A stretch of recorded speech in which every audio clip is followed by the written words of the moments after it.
Hello, my friends, and thanks for downloading another weekly episode of the Money Girl podcast. My name is Laura Adams. I'm an award-winning personal finance author who's been hosting this show and publishing books, ebooks, and audiobooks since 2008. I'm really glad to have you as part of this community and tuning in for this week's show. This week is for anyone who is thinking about buying your first house. And it's really for anybody who's thinking about buying a home in general, even if you're already a home buyer. But a lot of these tips that I'm going to cover today will really be pertinent for somebody who's never been through the experience before. Buying your first house is a really big decision. And not only is it a major financial investment, but where you buy, the location of your home, that's going to determine a lot about your life. It's going to determine the community that you tap into, who your neighbors are, and perhaps where your children go to school. And right now, I'm actually not a homeowner. I'm renting because I've been in cities where I wasn't really sure I was going to stay. We were in the Bay Area for several years and rented there, and it was actually cheaper to rent there. We'll talk about some of those considerations. And in Austin, the same thing. We're actually not going to be staying in Austin long term, so I'm renting here. But if becoming a homeowner is one of your financial goals, I want to recommend that you begin preparing for that process as far in advance as possible.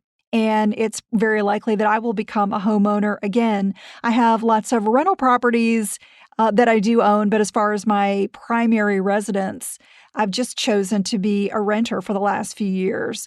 So in this podcast, you're going to learn 7 key home buying tips to get prepared, to save money for a down payment, and to ultimately become a happy homeowner. Plus, I'm going to cover some generational trends and challenges that millennials, Gen Xers, baby boomers, and the silent generation may face when buying a home. This is episode number 585, Buying Your First House, 7 Tips for Millennials and Other Generations. All right, let's start out by talking about some of the trends that we're seeing for buying a home. I thought a recent study by the National Association of Realtors was pretty interesting. They found that 36% of home buyers are millennials or Gen Y. So those are people who are under age 37 or age 37 or younger right now. And 65% of those buyers are first-time buyers, and they're also married couples. So this shows that millennials are increasingly buying single-family homes, and they also showed that they're buying homes in the suburbs. Gen X buyers, who range from age 38 to 52, make up the second largest portion of home buyers. They are 26% of the home buying market. And the NAR report shows that these buyers are ethnically diverse, they're in their peak earning years, and they tend to purchase more expensive homes when compared to other generations. They're also the most likely to choose homes based on convenience to work and also the quality of school districts, since they're, probably more likely to have kids in school. The next generation are the boomers, and they're broken down into younger boomers and older boomers. So younger baby boomers range in age from 53 to 62. They make up 18% of home buyers, and they're typically moving for a job or to downsize after their kids leave home. Older boomers are in the range of 63 to 71, and they make up 14% of home buyers. They're more likely to move the longest distances for retirement, to downsize, or to be closer to family and friends. And those age 72 to 92 are part of the silent generation. They make up just 6% of home buyers. And that's because most in this age range have already retired. They also have the lowest income compared to other age groups. And they're more likely to purchase a residence in a senior care facility than they would be to purchase a detached single-family home. Now, the process of buying a home is largely the same no matter your age. But in this podcast, I'm going to highlight some things that may help you overcome some of the challenges that you may face depending on your generation, and also how to get the best home deal possible, no matter if it's your first or your 10th home. The first tip I'll give you is know when to stop renting. Most of us start out renting when we're young because, it doesn't cost very much. It doesn't require a big upfront financial investment like buying a home does. But the downside to renting is that your monthly payments are a pure expense. In other words, once you pay rent, that money is gone forever.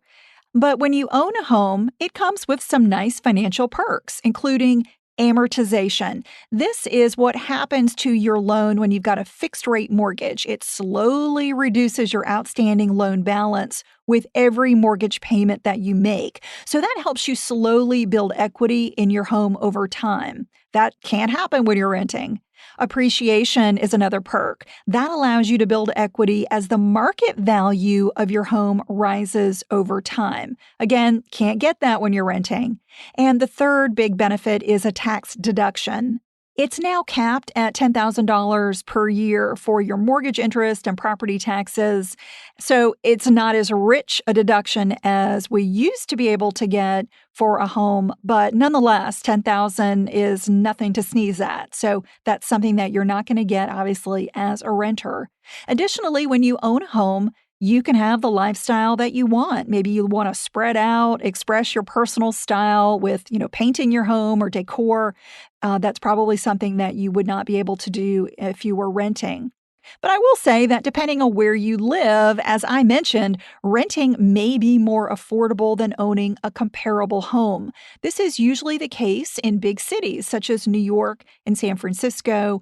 And that's also been the case where I am in Austin. Downtown, the prices are definitely cheaper to rent than to buy. Renting also comes with a convenient lifestyle, especially if you don't like dealing with maintenance or doing yard work, or if you're like me and you travel somewhat frequently. It's really nice to be able to just shut the door, walk away, and not worry about something happening while you're gone. So, no matter your age, knowing if you should buy a home really depends on where you want to live, the lifestyle that you prefer, and also how stable your future income is likely to be. If you don't have stable income, I would say getting a mortgage is pretty risky. You would definitely be better off renting. All right, the second tip for buying a home is to focus on building credit. For the vast majority of home buyers, you're going to need to qualify for a home mortgage.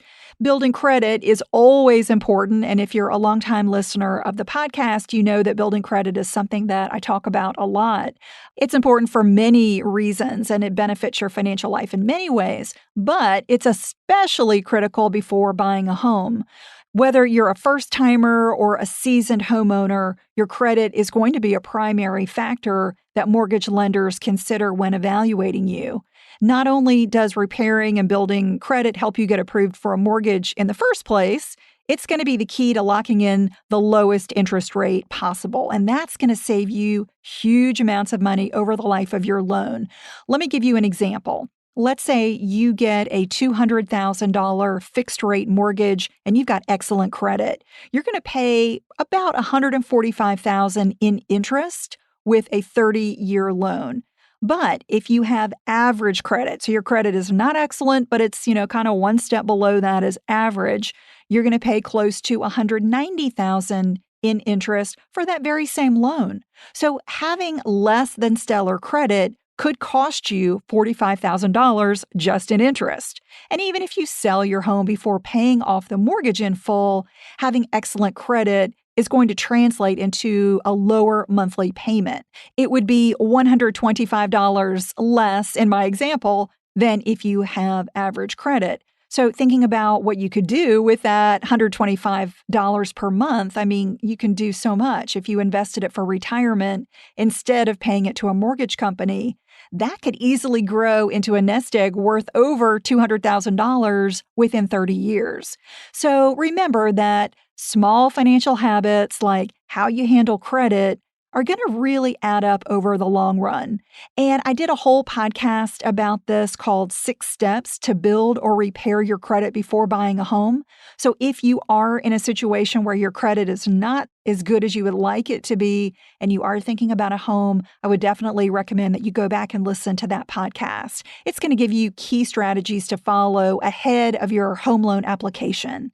And as you know, building credit takes time. So millennial homebuyers may have a short credit history or even a lot more debt, like student loan debt, compared to Gen X and baby boomer buyers.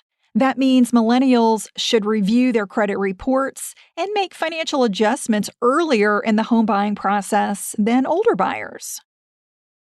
All right, tip number 3 is check into first-time homebuyer programs.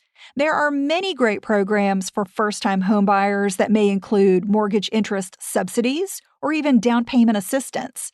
But did you know that even if you owned a home in the past, you may still be eligible? Believe it or not, because I have not owned a home in the past 6 years, I would be considered a first-time homebuyer when it comes to a primary residence. That's because many first-time homebuyer programs define a first-timer as someone who has not owned real estate in the past 3 years. So be sure to investigate and ask your mortgage lender how these programs could save you money, no matter your age or even if you're like me and you owned a home in the past. The Department of Housing and Urban Development, or HUD, and one of its agencies called the Federal Housing Administration, or FHA, have helped more than 30 million people become homeowners since 1934. These agencies don't actually make loans, but they insure loans. That means lenders that give these loans are going to get paid even if the borrowers don't make their loan payments. That encourages lenders to give mortgages to hopeful home buyers who might not qualify for a loan otherwise. With an FHA loan, you don't need excellent credit and you don't even need much of a down payment to qualify. The loan limits for a single family home vary throughout the country, but they typically range from the low 100,000s to just over 200,000. Ask your lender for details about FHA programs for first-timers, or you could contact a HUD housing counselor for free or low-cost advice about your options. And I'll put a link to those resources in the notes for this show. They'll be in the Money Girl section at quickanddirtytips.com.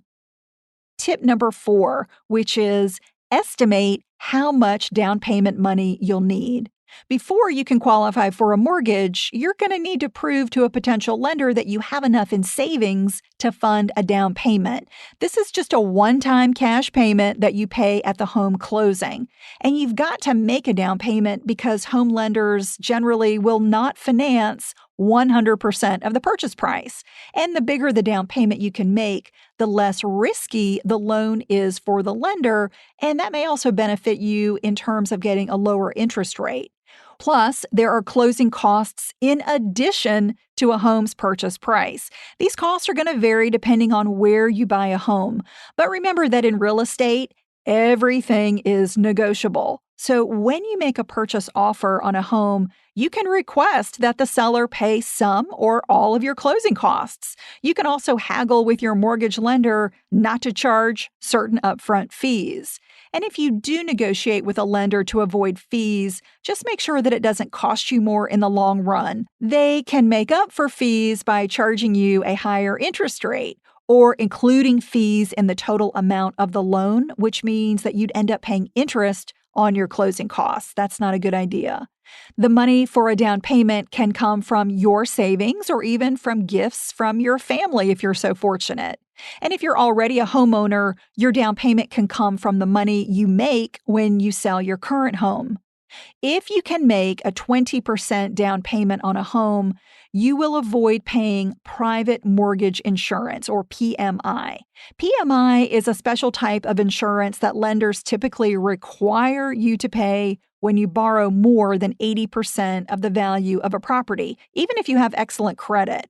So exactly how much down payment you'll need is somewhat difficult to pin down. It's going to depend on the price of the home, the type of mortgage you get, and customary closing costs in your market. In general, you're going to need enough cash to cover 3 main types of costs. The first is earnest money. This is a good faith deposit that you make on a home when you submit an offer. The customary amount varies by market, but it might range from 1% to 3% of your offer price. So if your offer gets accepted, Those funds are applied toward your closing costs, but if not, your earnest money is returned to you. The second type of money is down payment. So, this is the percentage of the home price that you've got to pay at closing. And the more you put down, the lower your mortgage payments will be. Some loans require you to pay 10% to 20% of the purchase price. Other loans designed for first-time homebuyers, such as the FHA loan that I mentioned, may only require 3% down, and other lenders may only require 5% down for a regular loan. So it will vary depending on the lender that you go with. And the third type of expenses are your closing costs. So these are the fees that you've got to pay at the settlement or the closing table. They typically include the loan origination fee, the appraisal on the home, the survey, inspections, and attorney fees, taxes, title insurance, and any other processing expenses. And they can add up. You should receive an estimate of your total closing costs from your lender. And if you're working with a real estate agent, they can estimate some of these for you as you go into a deal. So you're, getting a closer estimate to the actual number that you would need on closing day. Tip number 5, save your down payment in the right place. Once you begin saving money for a house down payment, you'll probably get a little anxious about where to keep it. You might be tempted to invest it with the hope of turbocharging its growth. As you know, financial markets are volatile in the short term, which means you could lose all or a significant portion of your money right before you need it. So I don't recommend investing your down payment money unless you don't plan to buy for, let's say, 5 or 6 years in the future. Instead, I would prefer that you put your down payment savings in a high-yield FDIC-insured savings account. That will ensure that your money is completely safe. It's going to give you flexibility and it'll earn a little interest to boot. Online banks typically offer the highest interest rates because they don't have much overhead as institutions with local branches do. However, local credit unions can be competitive if you qualify for membership. So shop around to find the best place to put your money when you're saving for a down payment. And tip number 6, get pre-approved for a mortgage. Once you're ready to become a homeowner, you've got good credit and you've got plenty of down payment money, the next step is to get pre-approved. Not only does a pre-approval tell you how much home you can afford, it indicates that you're a serious buyer who could close a deal quickly. Depending on the seller's circumstances, being able to close quickly could give you a huge leg up. The seller may accept your offer instead of a higher one that would take longer to close. But remember that just because you're pre-approved for a certain amount doesn't mean you should borrow all of that amount. You'll have other costs every month in addition to the mortgage payment. These are called the PITI, which stands for principal, interest, taxes, and insurance. So principal is the repayment of the amount you borrowed. Mortgage interest is the payment to the lender for the use of the money that you borrowed. Home insurance protects you and the lender against damage from many, but not all, disasters such as theft, vandalism, and legal hazards. And property taxes are annual city and county assessments. Taxes and insurance can be rolled into your mortgage payment and then paid by your lender on your behalf. Additionally, you'll have to pay utilities, maintenance, and perhaps homeowner association dues. So don't make the mistake of stretching your finances too far to buy a home.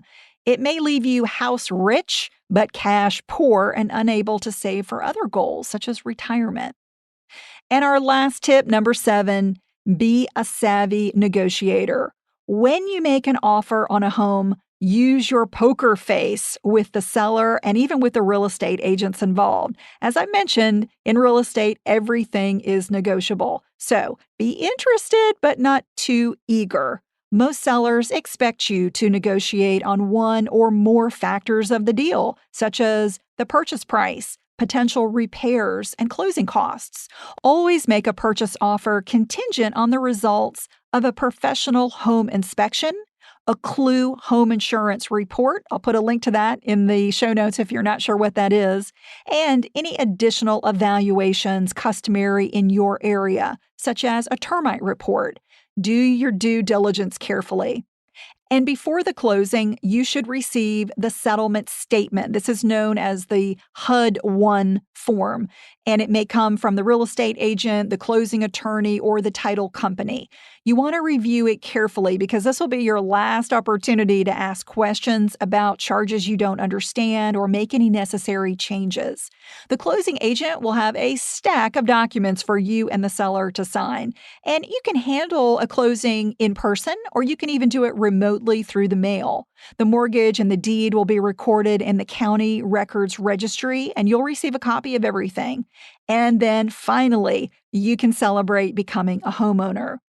As you're shopping, remember that it's very easy to get swept up in the beauty of a home, its decor, its neighborhood, or the new lifestyle that you envision there.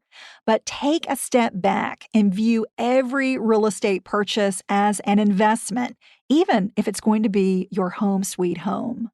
All right, a quick review. 7 tips for buying your first house. Number 1, know when to stop renting. Number 2, focus on building credit. Number 3, check into first-time homebuyer programs. Number 4, estimate how much down payment money you'll need. Number 5, save your down payment in the right place. Number 6, get pre-approved for a mortgage. And 7, be a savvy negotiator. I hope these tips will help you with your first purchase or even your 10th purchase. If you've got a money question or a comment, I'd love for you to call our voicemail line. It's 302-364-0308. You can leave your voice message 24/7. And if you'd like to get a weekly or sometimes weekly update from me, please visit lauradadams.com or text Get Updates to 33444. It's a short email filled with tips, tools, and resources that I think you might enjoy. And if you're not into email, another great way to stay in touch is to follow me on Instagram at Laura D. Adams, or join my private Facebook group called Dominate Your Dollars. Just search for it in Facebook or text dollars, DOLLARS, to 33444 for your invitation to join. Money Girl is produced by the audio wizard Steve Rickyberg with editorial support from the lovely Biana Santora. If you've been enjoying the podcast, please rate and review it on Apple Podcasts. And if you've already done that, thank you so much. It's an easy, free way to give back, show your